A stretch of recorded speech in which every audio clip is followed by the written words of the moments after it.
And I saw you on the team. Right. Miss Marco, she's the kind of right. We met last time. Yes.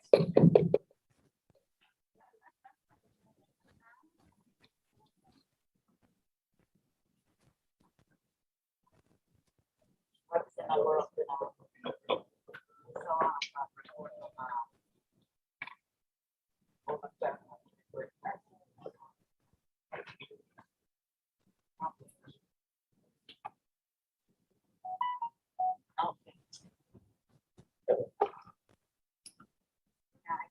Right now, so if it comes up.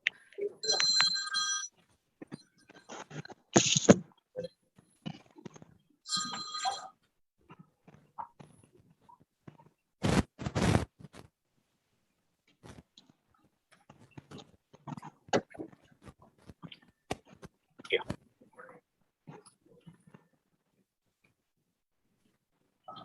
Huh? I am ready when I'm not going to keep Prime Minister waiting.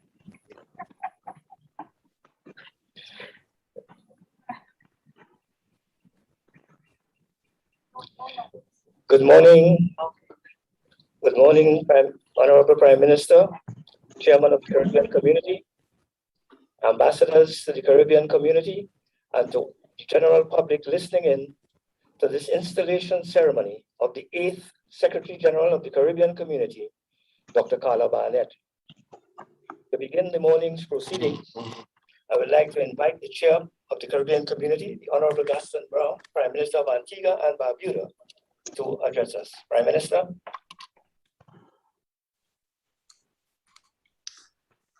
Thank you very much, distinguished Chairman. Let me start by acknowledging Her Excellency Dr. Carla Barnett, Secretary General, staff members of the Secretariat, all those following these proceedings on the various e-platforms, and the good people of CARICOM. Today's installation ceremony represents a spirit of continuity of the leadership of our community. It is an passing of the baton to new hands. My thing is saying not connected, no connections are available. There's a computer. All right, colleagues, I think we're having some interruptions here. I don't know if we can remedy that. Will everyone please mute your mic? Will you please mute your mic? That's what the message.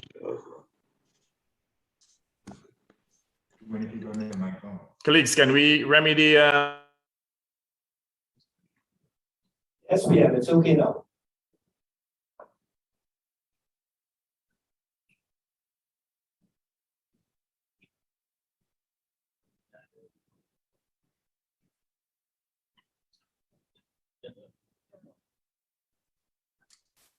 Right. Yeah, I was saying that I understand that a member of the Secretariat passed. And, you know, we had the recent passing of Celeste as well, who served the community very well. I'm not sure if you'd want to have a minute's silence now or after my presentation. It will be appropriate now, Prime Minister. A minute silence in respect to the passing of Celeste Bird, National Hero of Antigua and Barbuda, and Ms. Jean Kennedy, former Deputy Program Manager, Conference Services here at the CARICOM Secretary.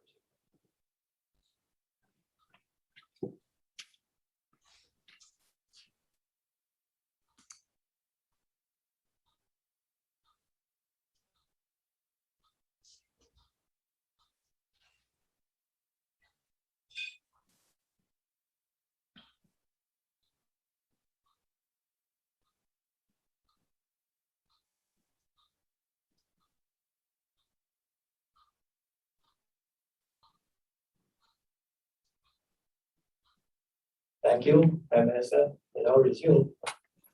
Thank you again. And again, I acknowledge Dr. Carla Barnett, the Secretary General, and all of the other distinguished ladies and gentlemen, including those who are joining us on the various e-platforms. Today's installation ceremony represents the spirit of continuity of the leadership of our community and the passing of the baton to new hands. On behalf of all the member states and on behalf of the CARICOM heads of government, and with my best wishes as chairman, I pray for your successful term in office, and I welcome you to the position of CARICOM Secretary General. As you rejoin this noble endeavor of Caribbean integration, I know that you bring vast expertise and experience to this position. Your previous years as Assistant Secretary General obviously place you in an ideal position to hit the ground running. As the first female CARICOM Secretary General, I know that you will succeed in demonstrating to the world that talent resides in both sexes equally, and that the leadership of our regional institutions is open to those talented sons and daughters who bring the requisite skills to the table. As I welcome you to the position of CARICOM Secretary General, I must also acknowledge the sterling contribution of your immediate predecessor, Ambassador Erwin Larocque of the Commonwealth of Dominica. Erwin's unflappable spirit and quiet tenacity served us well, especially most recently in these COVID times, when some decision makers succumbed to panic and indecision. I note in passing that both Ambassador Larocque and you, Excellency, are from member states, Dominica and Belize respectively, and that citizens of these states have never before held the position of Secretary General. So again, I extend congratulations. I mentioned that your previous experience in senior leadership at the Secretariat places you in a position to hit the ground running. Well, given the varied challenges that confront governance in CARICOM and the wider world today, I'm certain that you will have to hit the ground running. As you take the urgent and impactful issues that confront our community on a day-to-day basis, as you tackle them, I want you to know that your chairman stands with you at all times. I look forward to your sage advice, and I undertake to place myself at your disposal at all times. You'll find that I am very available and accessible, and certainly everyone here in Antigua and Barbuda already seems to have my phone number. And I regard the CARICOM Secretariat as a piece of Antigua and Barbuda in Georgetown. So please feel free to call whenever you wish. Secretary General, starting today, our first order of business and our top priority will be Haiti. Haiti is now suffering under the most recent humanitarian crisis brought on by Saturday's earthquake. The earthquake and the attendant massive loss of life are painful reminders of the political, economic, and social tragedies that have beset Haiti since its new history began in 1804. As chairman of CARICOM, I believe that the time has come to change the trajectory of Haiti, and we must establish measures in collaboration with Haiti's political directorate and the international community that will allow Haiti to make a fundamental change of direction. That is a longer-term goal, but for now, we must bind up our nation's wounds and mobilize assistance to meet the immediate humanitarian needs. I've been in contact with Haiti's Prime Minister, His Excellency Ariel Henry, in recent days, and I have pledged our support for the Haitian people and would have indicated that we continue to stand in solidarity with our Haitian brothers and sisters. In addition to Haiti, many other challenges to the community lie ahead. We are still in the middle of the global COVID pandemic, with countries all over the world experiencing their third, fourth, and fifth waves of infections. In the region, we have to tackle the twin contradictory issues of access to vaccines, as well as vaccine hesitancy among our populations. And we must not be daunted by these challenges. We are compelled to triumph over this murderous pandemic. In many of our member states, the percentage of our population that has been fully vaccinated is still unacceptably low. And there is great risk that we will not reach herd immunity in very many months. We need to correct this, and we have to continue to stand together to fight the issue of vaccine hesitancy, which is perhaps the most significant threat to the region at this time.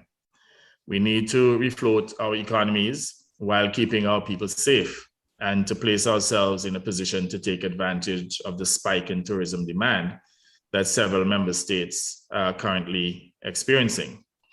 Now, the work of finalizing the terms of the CSME remains to be done, and it must be done quickly if CARICOM is to retain the confidence of the people in our member states.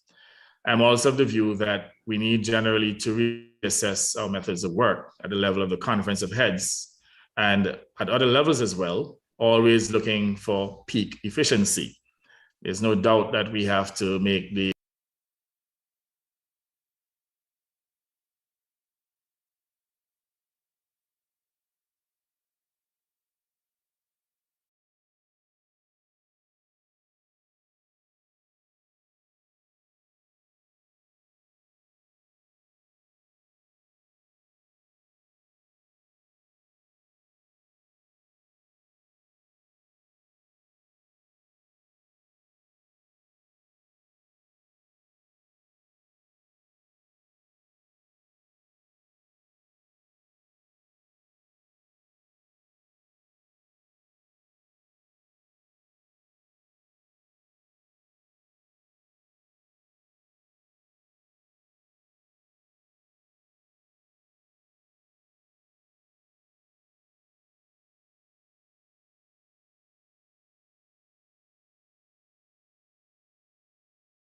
CSME operational and to increase our level of functional cooperation so that we could have a more effective CARICOM region.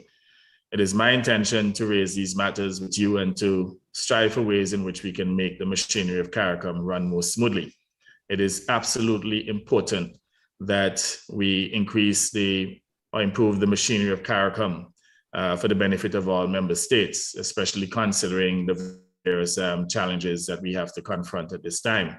And those challenges are not limited to COVID and climate change, but they continue to, these challenges continue to confront our respective member states and the region as a whole.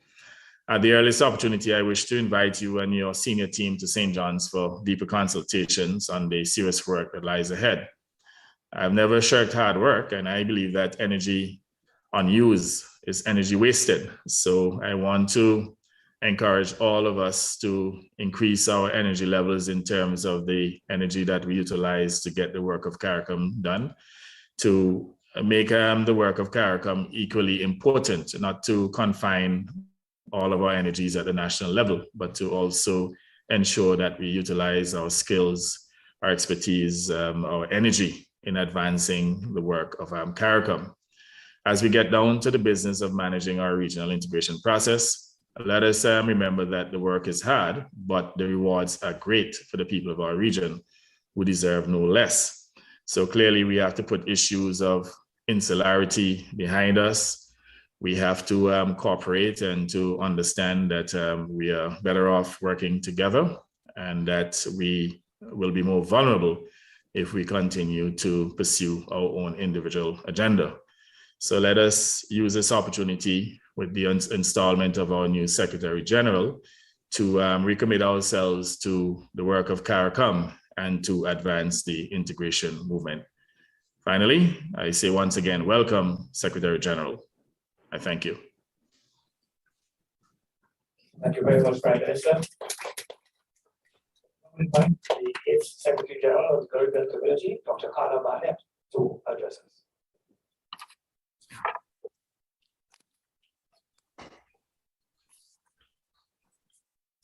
Good morning, everyone. Honorable Gaston Browne, Prime Minister of Antigua and Barbuda and Chair of the Conference of Heads of Government of the Caribbean Community, members of the CARICOM Committee of Ambassadors, staff of the Secretariat, staff of regional institutions, representatives of the media who are online, and people of the community.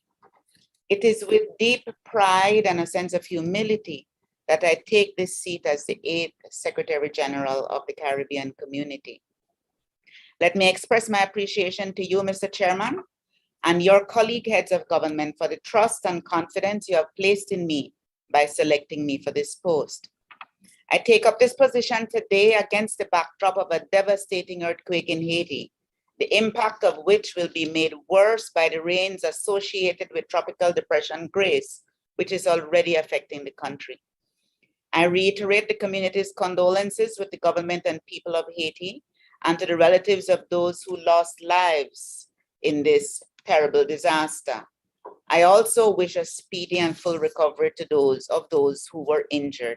Haiti can be assured that the community will do all it can to assist in this time of national crisis. Chair, I must also acknowledge the contribution which my predecessor, Ambassador Erwin Leroc, has made to the advancement of our integration movement. For the last 16 years, the first 6 as Assistant Secretary General and the last 10 as Secretary General, he devoted himself to the task of making integration work for the benefit of the people of the community. On behalf of the community, thank you, Ambassador Leroc. I am certain that the community will find an appropriate way to honor your long contribution. Chair, I begin my tenure with no misapprehensions about the severity of the challenges that our community faces economically, socially, environmentally, and financially. The thrust to build resilience against the existential threat of climate change in all its dimensions, and the urgency of constructing a recovery from the adverse effects of the COVID-19 pandemic demand our continued focused energy. Even as we address these critical tasks, we cannot afford to neglect youth unemployment, which has led the explosion of the jobless in the wake of COVID-19. A troubling rise in crime, especially violent crime in the home and on the streets, the need to strengthen food security, reduce the incidence of non-communicable diseases, and more effectively address the issue of blacklisting by the major industrial countries and the consequential loss of correspondent banking relations. All of these affect the lives and livelihoods of each and everyone in our community. It is therefore incumbent on all of us to be engaged in finding solutions and taking action to overcome these obstacles in our path to a secure, viable, and ultimately sustainably prosperous community for all. There is no doubt that the innate sense of community in the people of the region, which manifests itself in both our brightest and our darkest days. We all enjoy our successes in sport, celebrating across the region the recent victories in the Olympic Games. We all celebrate our cultural icons, and with the same spirit of oneness, we do all that we can to help our sisters and our brothers when disasters strike. I see that wellspring of unity as a source of strength to be tapped in all areas as I embark on this journey. To build on and maintain that strength will require that my team and I reach out on a regular basis to explain, to exhort, to inform, to educate, so that all will feel a part of the whole that constitutes CARICOM. And I am CARICOM will mean much more than a catchy slogan. We will invite community stakeholders in all sectors, including the media, to reach out to the Secretariat, letting us know their fears, their concerns, their vision for the future of the community, and telling us how they feel they can contribute to continue the building of our community. This must be our mantra as we seek to build a truly integrated, inclusive, and resilient community that is driven by knowledge, excellence, innovation, and productivity, where every citizen is secure with guaranteed human rights and social justice, and contributes to and shares in its economic, social, and cultural prosperity, a community which is unified and competitive in the global arena. This is the vision stated in the community's 2015-2019 strategic plan, and it is one that continues to be very relevant. As we approach a 50th anniversary of our Caribbean community, the time is right for us to set achievable goals that would make the celebration truly golden. Much has been achieved in the past 48 years. A lot of it is taken for granted today, to the extent that some are not even associated with the integration movement. The stories of success must be continuously shared across our community to serve as a constant reminder of what we can achieve with a unity of purpose. A generation past put in place a solid foundation and institutions relevant to the needs of the region at that time. It is now the turn of another generation, not only to secure and improve on those gains, but to use the creativity, ingenuity, and dynamism that are the signature characteristics of Caribbean people to reimagine the next 50 years of CARICOM. As we build on the work of those who came before, space has to be created for new thinking, not only to solve the problems of the present, but to outline new paths for the future of our integration process. How can we close the implementation gap? Is the single ICT space or the blue economy or both the remedy to our collective economic ills? How do we participate as effectively as we can in the ongoing efforts to reach agreement globally on containing global warming to 1.5 to stay alive? How do we productively use, for the benefit of the wider community, the relatively abundant lands of our continental member states? No one has all the answers. No one has all the ideas. That is why all must be involved. I see a Caribbean community that the average citizens of the region will feel a part of and not apart from. A community where all citizens want to contribute to building this sense of one Caribbean people with one common experience and destiny. Chair, I cannot conclude without paying tribute to the late Celeste Bird, whose contribution to the development of Antigua and Barbuda and the region will not be forgotten. Celeste was a committed regionalist who dedicated significant time and effort towards the advancement of the interests of the Caribbean community. He may have been a fast bowler, but his innings in life was played very well. Please accept the condolences of the community, the staff of the Secretariat, and my own on his passing. May I also take this opportunity to extend wishes for a full and speedy recovery to Dr. the Honorable Ralph Gonsalves, the Prime Minister of St. Vincent and the Grenadines, from his injury following the recent despicable attack. Such violent actions have no place in our political discourse or in society generally, and must be condemned unreservedly. Chair, as I assume this office today, I approach my task with a willingness to listen and to share, with goodwill towards all and malice towards none. I am here to serve, to advance the interests of the governments and peoples of the Caribbean community, and I will do so to the best of my ability. I thank you very much.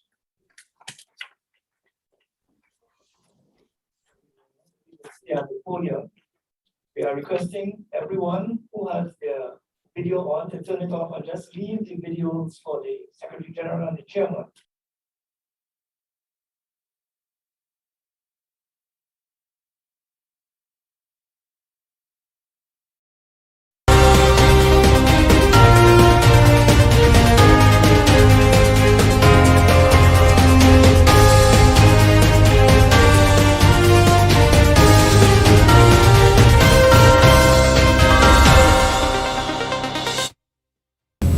CARICOM Secretariat on course for green energy power. Efforts in train to improve education standards in the region. And the countdown to CARIFESTA 14 is on. Welcome to the CARICOM News Time for the week ending July 19th, 2019. I am Tusankin English Francis. And I am Michelle Nurse. Thanks for joining us. As CARICOM prepares its populace for the demands of a 21st century workforce, a partnership between the CARICOM Secretariat and UNESCO is working to implement quality standards for the education sector.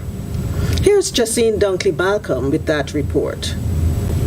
Standards for the teaching profession are currently being reviewed by experts across the world. The review is being conducted via a series of consultation workshops being done in 5 UNESCO regions. Experts from the Caribbean and Latin America have started reviewing the standards for this region. The consultation began on Wednesday, July 17 at the Arthur Chung Convention Center in Georgetown, Guyana, through a partnership with the CARICOM Secretariat, UNESCO, and other stakeholders.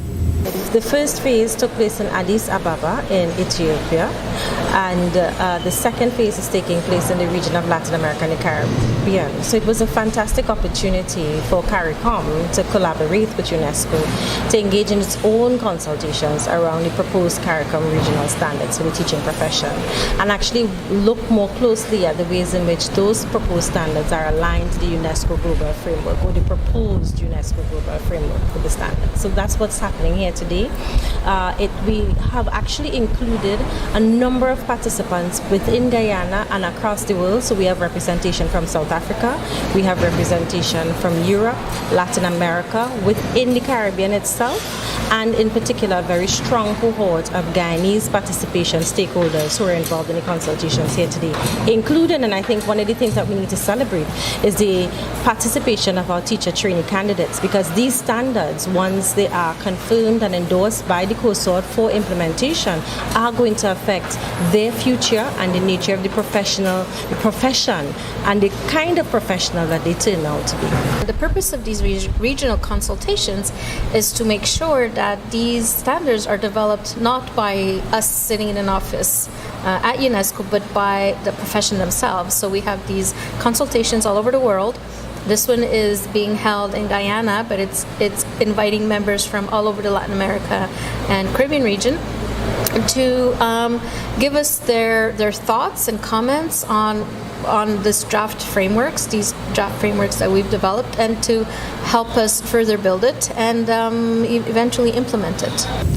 An international task force on Teachers for Education 2030 has also been established to support governments and teacher organizations to agree on and implement a common understanding of teaching and teacher quality. The task force is a group of stakeholders interested in the quality of education, and particularly in the progress of the teaching profession. It was established back in 2008 in Oslo, in Norway, with support from some countries, particularly Norway, but with constituents from governments, civil society, teacher unions, like Education International is part of it, and also experts. So the purpose of the task force is basically advancing in teacher professionalization, teacher professional development, but also looking into the working conditions of teachers that will allow this professionalization and these attempts to improve the quality of teachers worldwide. Speaking to the outcome of the consultations that were conducted in Africa, the executive director of the Africa Federation of Teaching Regulatory Authorities said it went very well. The validation of the continental frameworks went very well, and immediately after that, we started working on our final continental frameworks, and which, of course, we expect that before the end of the year, just like we have CARICOM standards, we are going to have African standards. So we've made input to the global, and we have also adopted the global to be guiding what we are doing as a federation within the continent. And we expect that before the end of the year, the African continent will have a framework to refer to when they are talking about teaching standards or competencies or capabilities for teachers, for school leaders. Following each consultation, a group of international experts meets to review and discuss the input generated from the stakeholder discussions. They are expected to provide direction on further development and refinement of the international guidance framework. Plans are advanced for the CARICOM Secretariat to convert energy from the sun. Beginning next February, the CARICOM Secretariat will benefit from a wider program to improve the power supply system in Guyana. The government of Japan is supporting the program. CARICOM Secretary General Ambassador Erwin LaRocque acknowledged Japan's important role in facilitating development in the community as he accredited a new envoy from Japan, His Excellency Tatsuo Hirayama, on Wednesday, the 17th of July. JICA plays an important role in facilitating development cooperation between Japan and CARICOM, and is currently collaborating with the Government of Guyana and the CARICOM Secretariat towards the introduction of renewable energy and improvement of the power supply system in Guyana. This includes installation and demonstrating of a photovoltaic system and an energy management system at the Secretariat commencing next February. I'm advised that when the project will be complete next year, we will be almost 100% self-sufficient in generating our own electricity from solar power, thanks to you. The Secretary General explained that Japan's cooperation has impacted areas ranging from the environment and climate change to renewable energies and non-communicable diseases. He extended the community's gratitude for Japan's assistance in the aftermath of Hurricanes Maria and Irma in 2017. The new ambassador to CARICOM expressed his appreciation for CARICOM's support in strengthening relations with his country. On this special occasion, I wish to express my sincere gratitude to Your Excellency for the Secretariat's invaluable cooperation extended to Japan in the international arena. Since His Excellency Shinzo Abe, Prime Minister of Japan, visited Caribbean to attend the first ever Japan CARICOM Summit meeting in 2014, we have several visits to the Caribbean by state ministers and parliamentary vice ministers from Japan.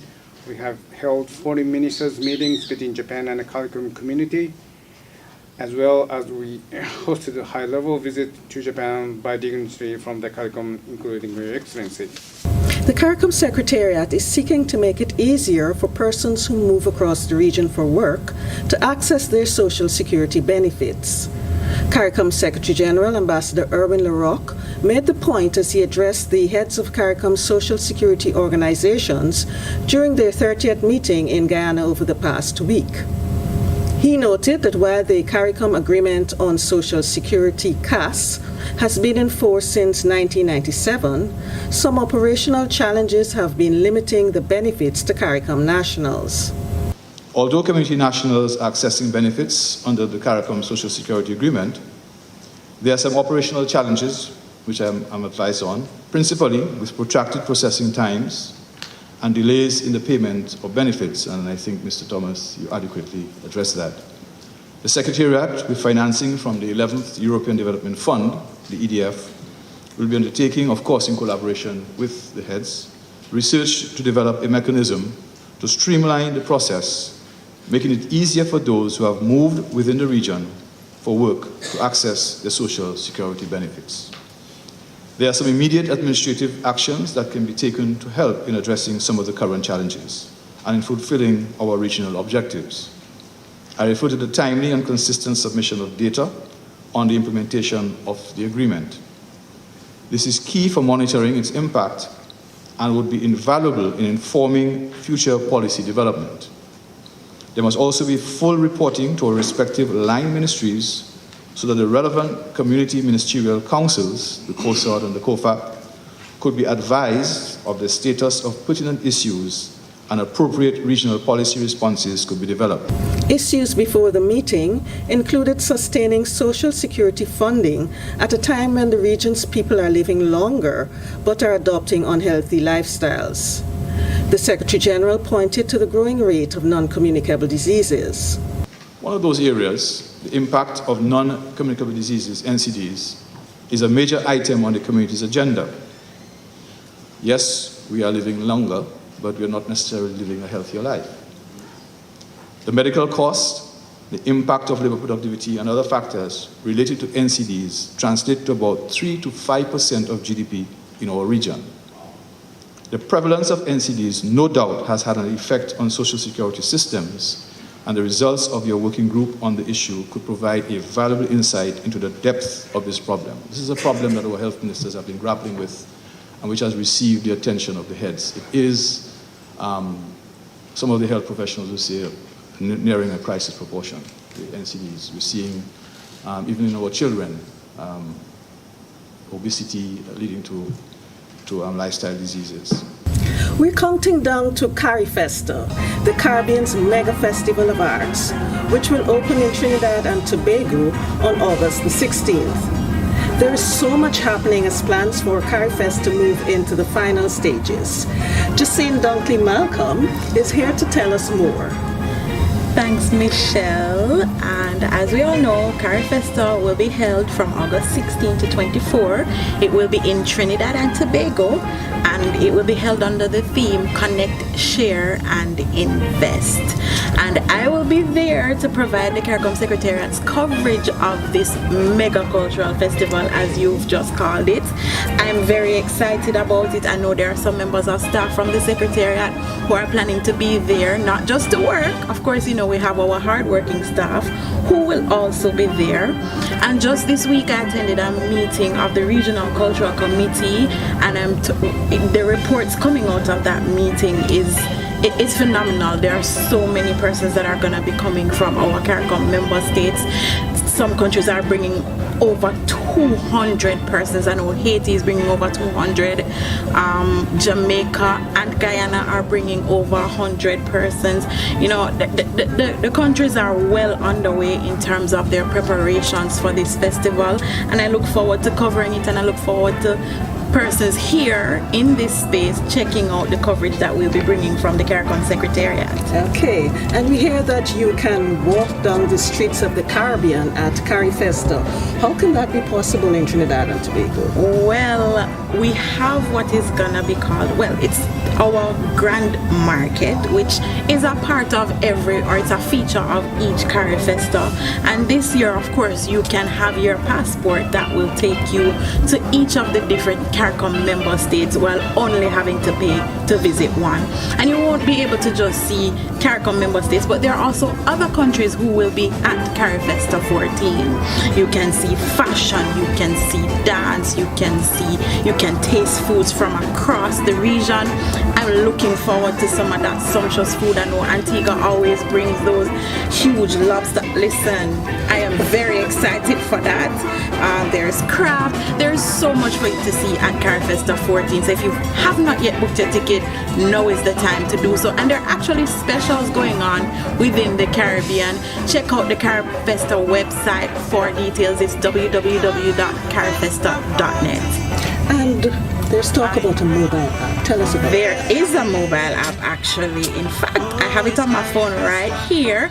I have an Android, but if you have an iPhone, you can also download it. You can get it on the App Store for, of course, the Apple, and the Google Play Store if you have an Android. This is what the app looks like. So go ahead if you want to know what's happening each day, what kind of events and activities are going to be happening throughout the festival. The schedule of events is available on the app. Go ahead and download it so that you can know what to go to, where to go, and when to go. I look forward to seeing you at CARIFest, and I look forward to you watching our coverage here in this space on CARIFest 14 in Trinidad and Tobago. Thanks so much, Justine, for that update. Thanks for having me, Michelle.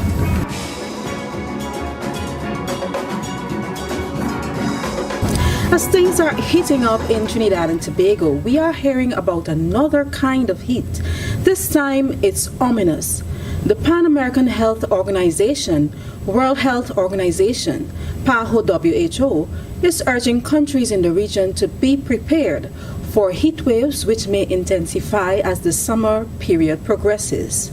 PAHO has developed a guideline to help countries in the region to formulate contingency plans to address heat waves. But what can you do to protect yourself and those in your care from the harmful effects of the heat? According to PAHO, stay tuned to the weather alerts and forecast. Avoid sun exposure between 11 a.m. and 4 p.m. Do not leave children or older persons in parked vehicles. Do not exercise or engage in intense outdoor activities without proper protection. Drink water every 2 hours, even if you aren't thirsty. Keep the home cool, covering windows and using air conditioners or fans during the hottest hours. And what must you do if there are signs and symptoms of heat exhaustion or heat stroke? According to PAHO, stop all physical activities, call an ambulance immediately, go to or move the affected person to a cool site. Use any physical cooling means, such as cooling the head and the body down with water and fanning the person. As we wrap up today, we extend heartiest congratulations to Miss Margaret May Macaulay of Jamaica on being re-elected to the Inter-American Commission on Human Rights for the period 2020 to 2023.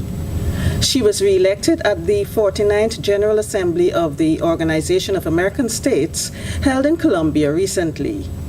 Congratulations to Professor Vereen Shepherd, also of Jamaica, who was re-elected to the United Nations Committee on the Elimination of Racial Discrimination.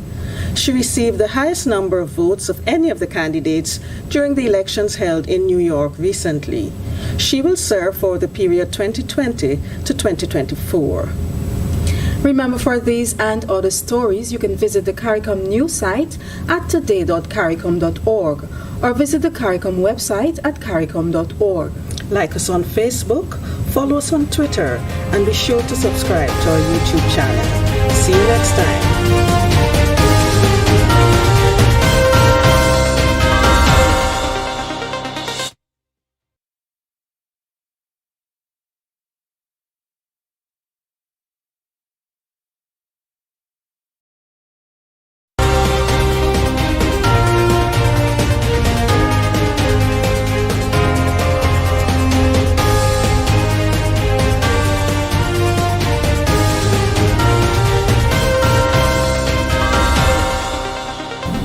Good day, everyone. Welcome to this week's edition of the CARICOM News Highlights. We have rebranded as CARICOM News Time. Same program with a brand new look.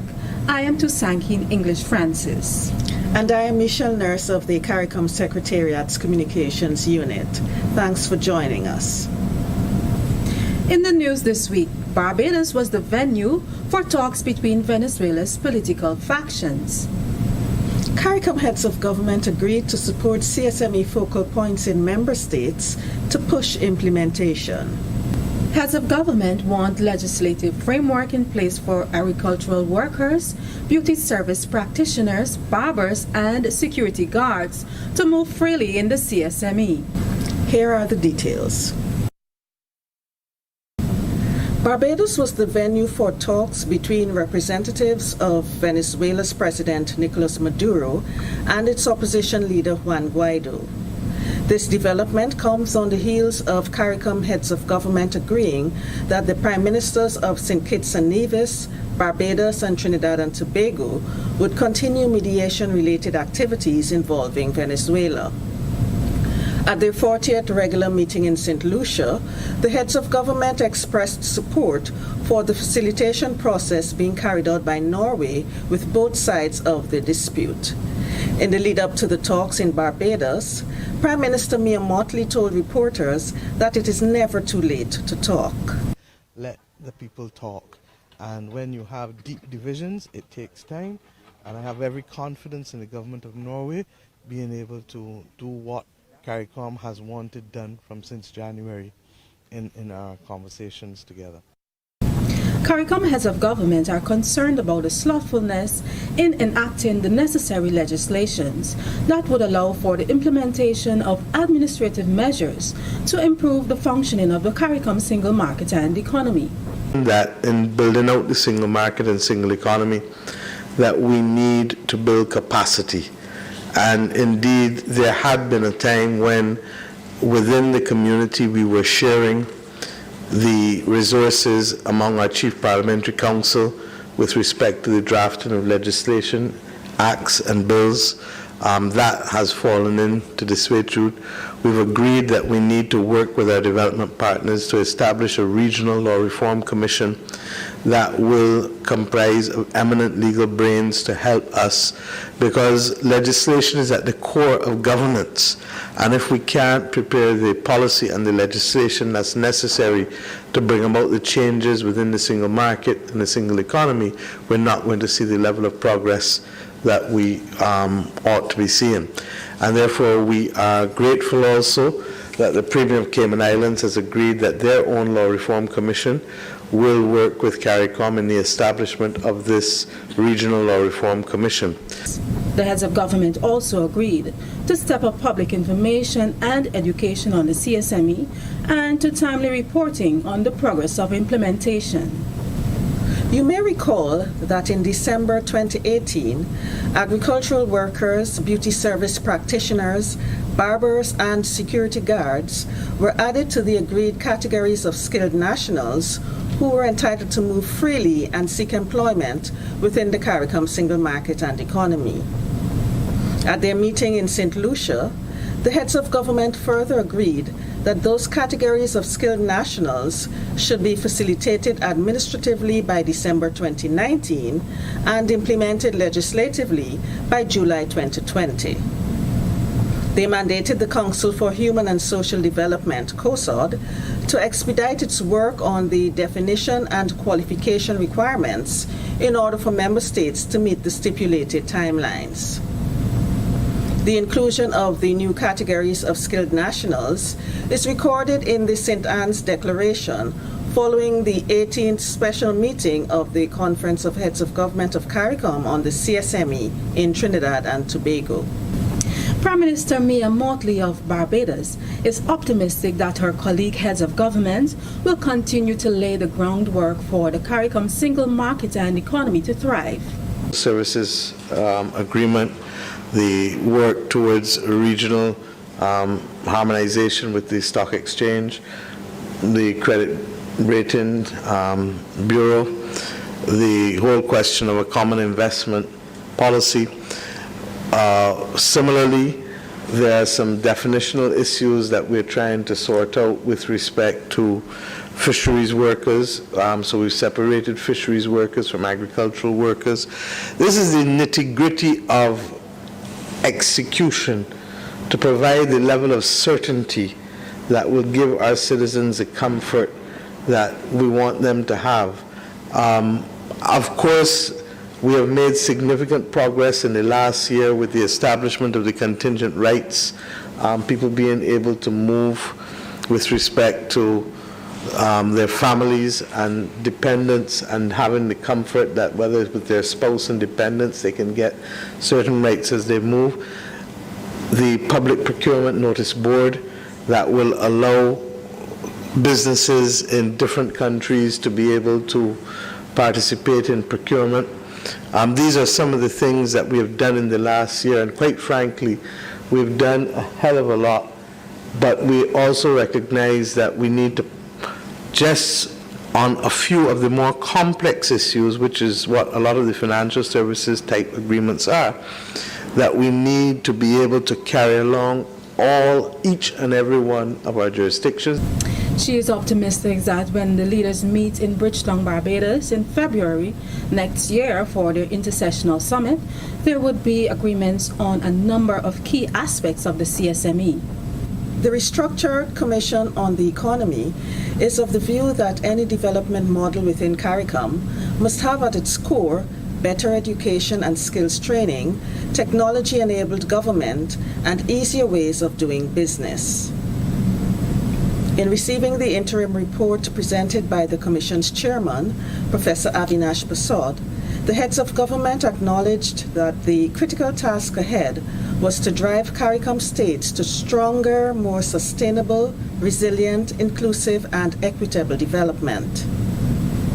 The 7-member commission of regional experts told the heads of government of their plans to develop and refine implementable initiatives with respect to innovation, public sector reform, transportation, and the improvement of access to financial and economic systems.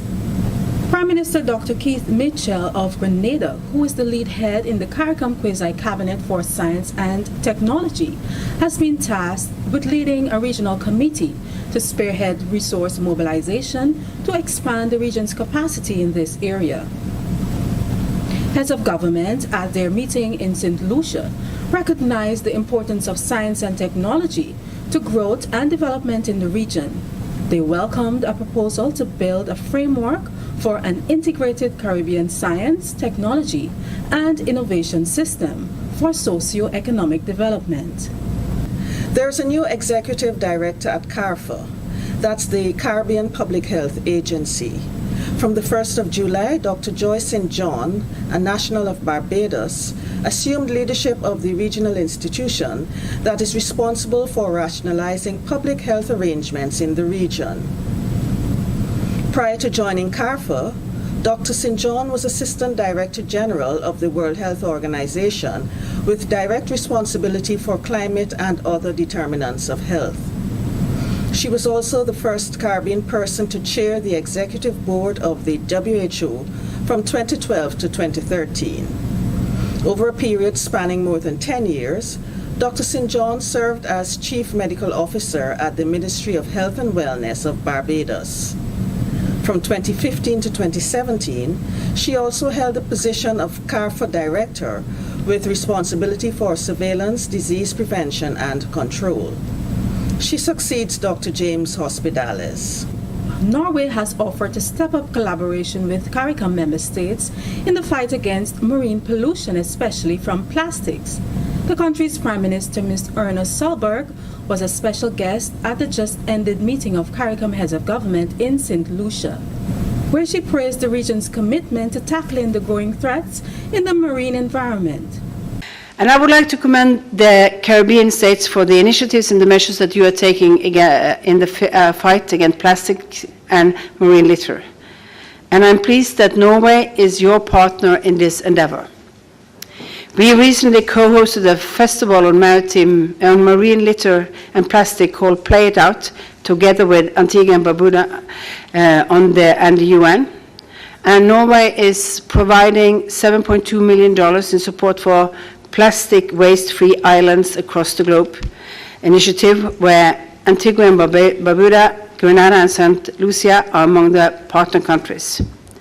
And furthermore, I'm pleased to announce that Norway will provide funding to the Organization of Eastern Caribbean States aimed at reducing marine litter and pollution.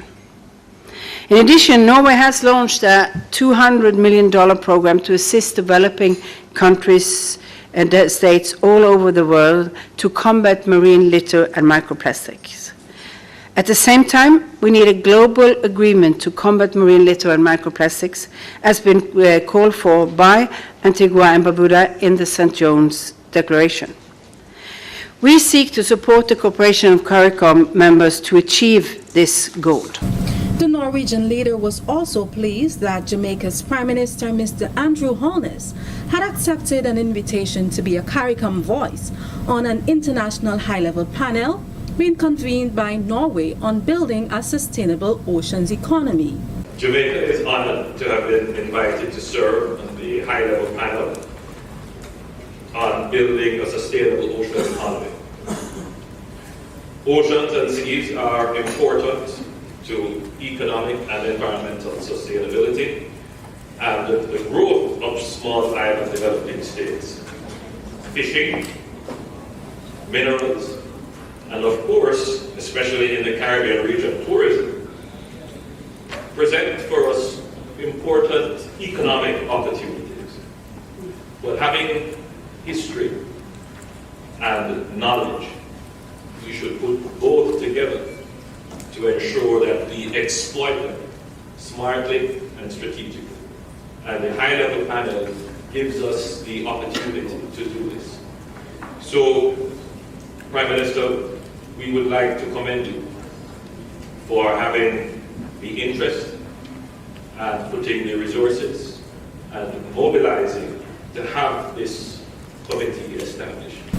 Assistant Secretary General for Human and Social Development, Dr. Douglas Slater, says CARICOM continues to strive to secure quality of life of citizens in the face of persistent challenges.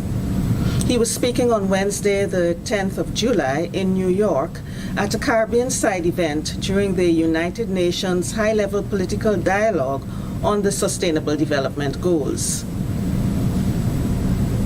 The event was held under the theme Building Back Better, Reckoning with Size in Pursuit of Resilience.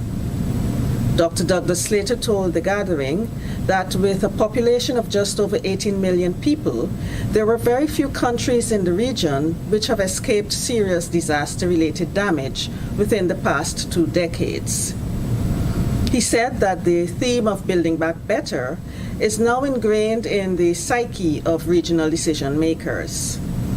ASG Slater participated in several other sessions within the high-level political forum, during which discussion focused on sustainable development goals, including quality education, decent work and economic growth, reduced inequalities, and climate action.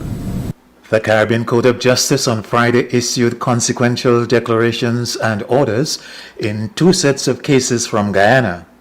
The cases have to do with the appointment of the chairman of the Guyana Elections Commission and a no-confidence vote passed last December in the Guyana National Assembly. Given the passage of the no-confidence motion on 21st December 2018, a general election should have been held in Guyana by 21st March 2019, unless a 2/3 majority in the National Assembly had resolved to extend that period. The National Assembly has yet to extend the period. The filing of the court proceedings in January challenging the validity of the no-confidence vote effectively placed matters on pause, but this court rendered its decision on 18th June 2019. There is no appeal from that judgment. Article 106 of the Constitution invests in the President and the National Assembly, and implicitly in GCOM, responsibilities that impact on the precise timing of the elections which must be held.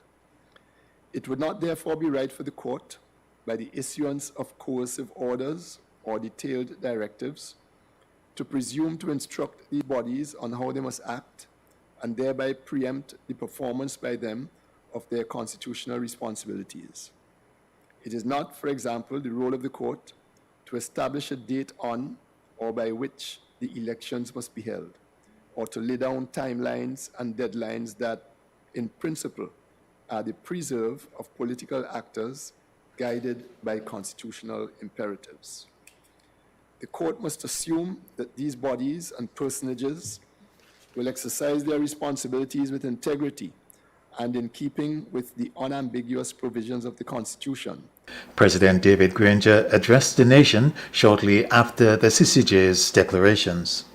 The Caribbean Court of Justice has now concluded its deliberations and has issued its consequential orders on the consolidated cases related to the appointment of the chairman of the Guyana Elections Commission and the passage of the no-confidence motion. The court has noted that, of the greatest public importance, the President and the Leader of the Opposition should conclude the process of appointing a new GCOM chairman. The President of the CCJ, Justice Adrian Saunders, stated that this is imperative and of utmost urgency. I agree. I have committed since the 21st of December 2018 to the holding of free and fair elections. Credible elections are essential to representative democracy. Guyanese, it is clear that elections have to be held in the shortest possible time, and therefore, it is crucial to appoint a chairman of the Elections Commission. This could be done as early as Monday, if the opposition is prepared to act in a consensual manner and in good faith. GCOM, and not the executive, is in charge of the elections. GCOM has to advise the President on its readiness to conduct elections. I commit to the holding of credible elections in the shortest possible time. There was a fine display of the depth of youth talent at the opening of the CARICOM Heads of Government meeting on the 3rd of July in St. Lucia. From the sweet songs of the St. Mary's College Choir,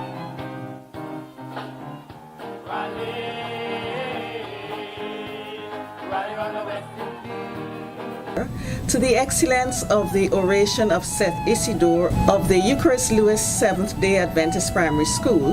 Today, I too stand in a gap like Paul, and I boldly declare that I am not ashamed of the gospel of Jesus Christ, for it is the power of God unto salvation. St. Lucia's youth reminded us of our region's creative prowess and that we are in good hands.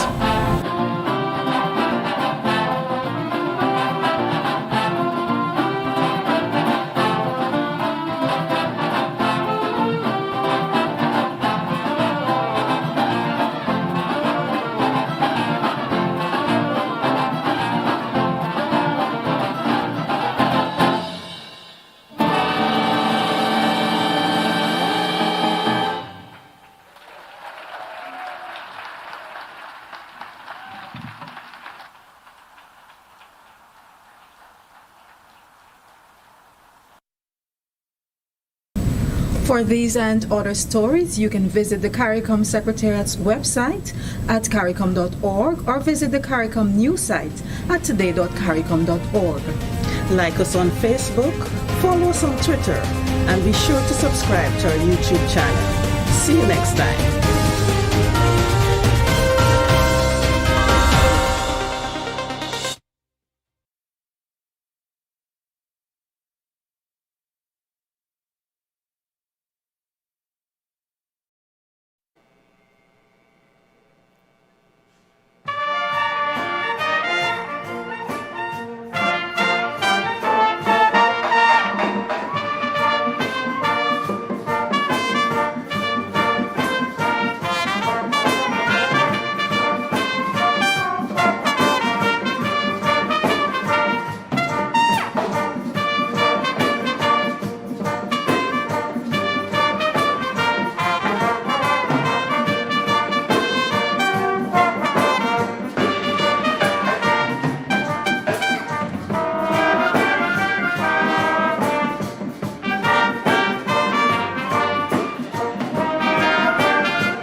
Good.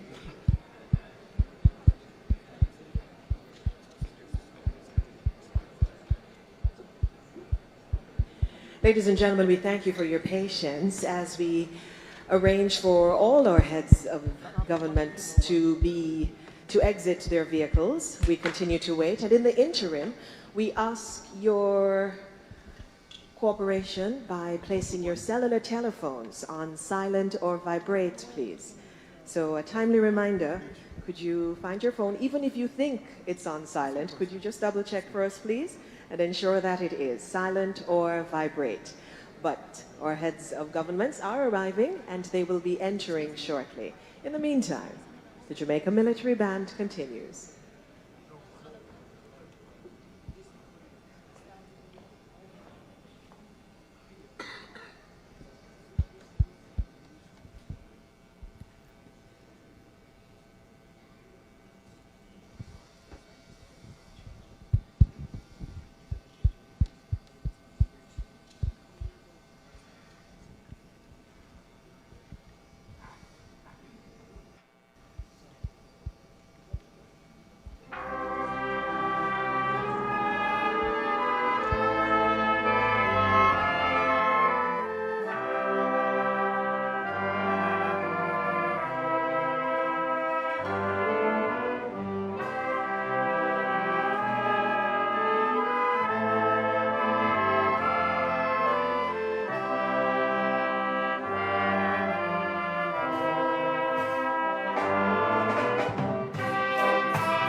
And welcome to the Jamaica Information Service live stream.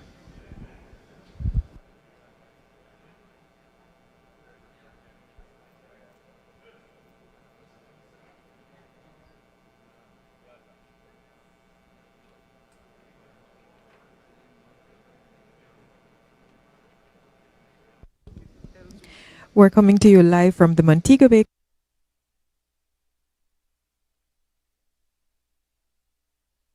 Now you are witnessing the arrival of the heads of government of CARICOM.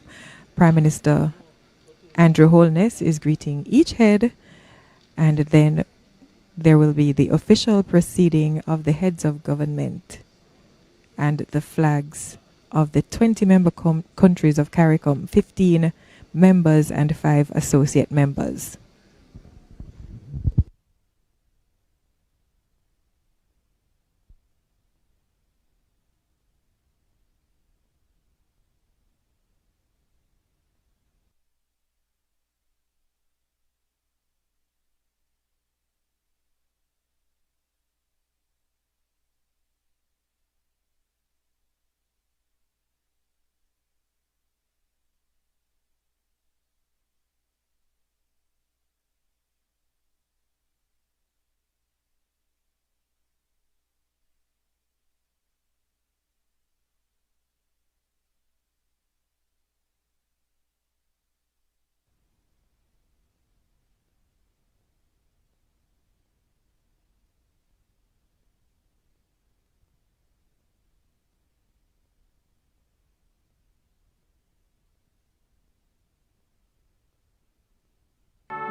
musical prelude by the talented Jamaica Military Band of the Jamaica Defense Force.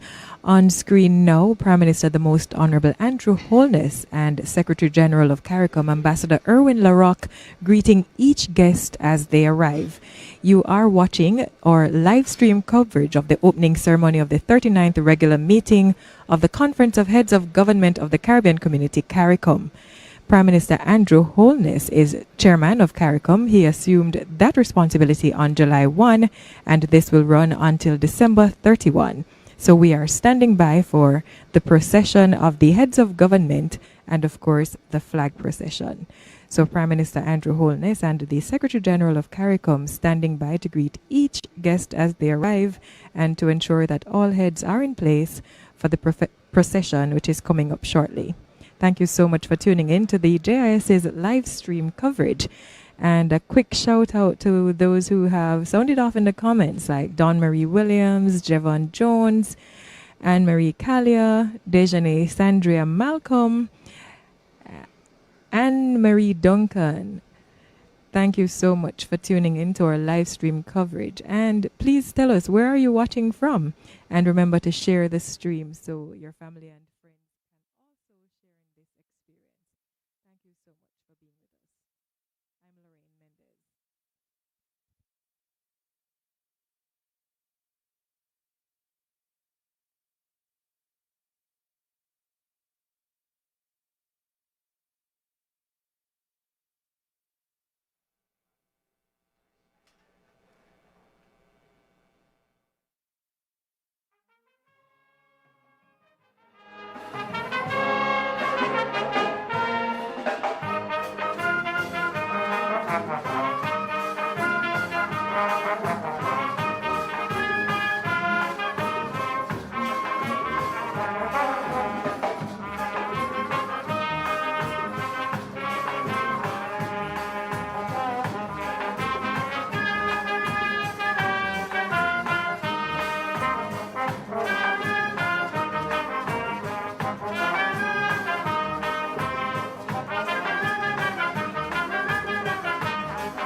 Ladies and gentlemen, please stand for the procession of the flags of our CARICOM member states.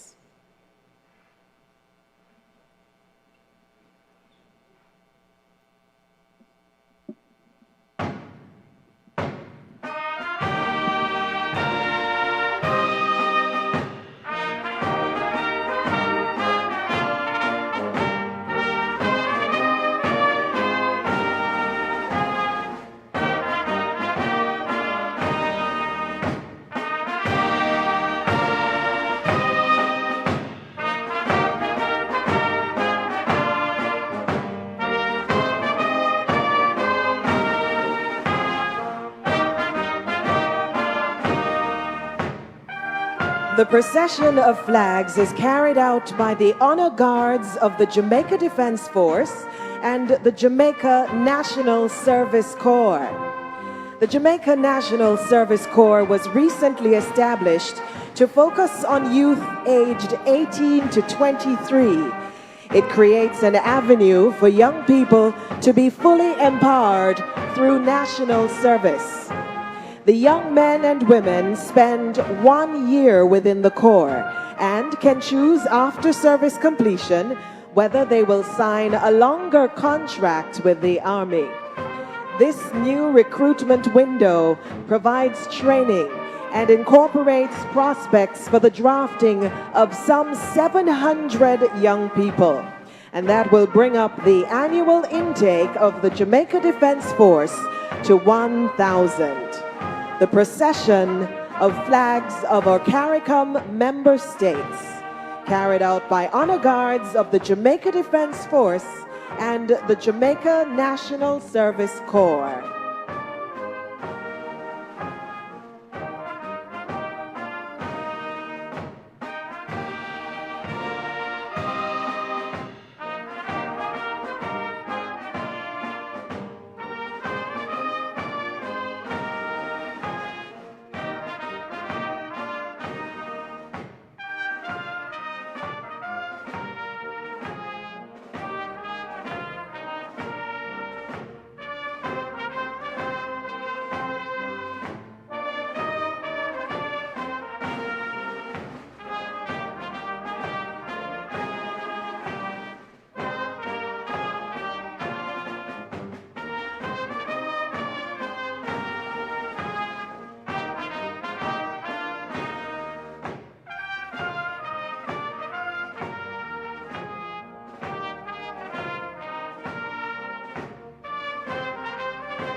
The procession of CARICOM dignitaries now follows the parade of flags.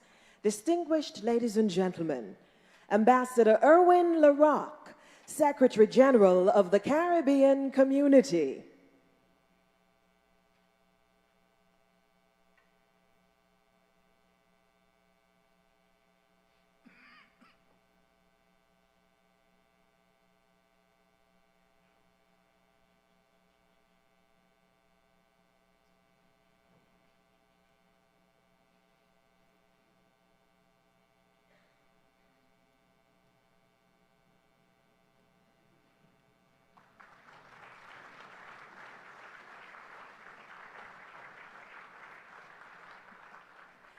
Ladies and gentlemen, the heads of state, government, and associate members of the Caribbean Community. The Honorable Gaston Browne, Prime Minister of Antigua and Barbuda.